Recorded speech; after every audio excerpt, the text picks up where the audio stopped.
அன்பு நண்பர்களே, அனைவருக்கும் அன்னை சமையல் உமாவின் அன்பான வணக்கங்கள். இன்னைக்கு அன்னை சமையல்ல பார்க்க போறது பீர்க்கங்காய் தோல் சட்னி.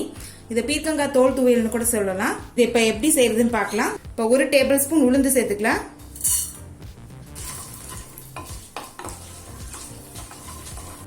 4 பல் பூண்டு சேர்த்துக்கலாம்.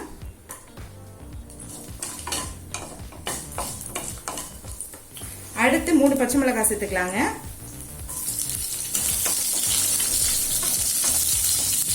உங்க விருப்பத்துக்கு தகுந்த மாதிரி கம்மியாகவும் இல்லை அதிகமாக போட்டுக்கோங்க. அடுத்து பீர்க்கங்காய் தோலை சேர்த்துக்கலாம். பீர்க்கங்காயிலேருந்து நார் இது மாதிரி வரும். இதை சேர்க்க தேவையில்லை. இதை சேர்த்தீங்கன்னா கசப்பாயிடும். இப்போ நல்லா வதக்கிக்கலாம்.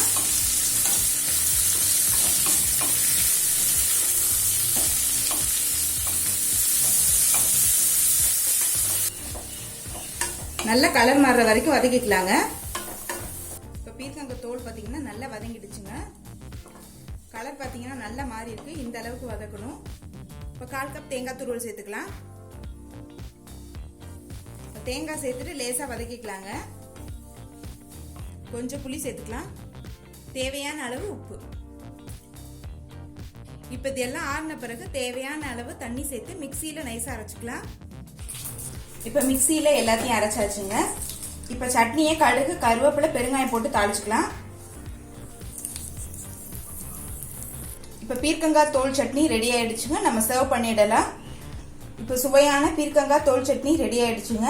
இது இட்லி, தோசை, ரசம் சாத்துக்கு ரொம்ப நல்லா இருக்குங்க. சாதத்துல கூட போட்டு சாப்பிடலாம். ரெசிபி ட்ரை பண்ணி பாருங்க. கண்டிப்பா உங்களுக்கே பிடிக்கும். ரெசிபி பிடிச்சிருந்ததுன்னா வீடியோவை லைக் பண்ணுங்க, கமெண்ட் பண்ணுங்க, ஷேர் பண்ணுங்க. இது வரைக்கும் அன்னை சமையல் சேனலை சப்ஸ்கிரைப் பண்ணலன்னா சப்ஸ்கிரைப் பண்ணுங்க. தேங்க்யூ.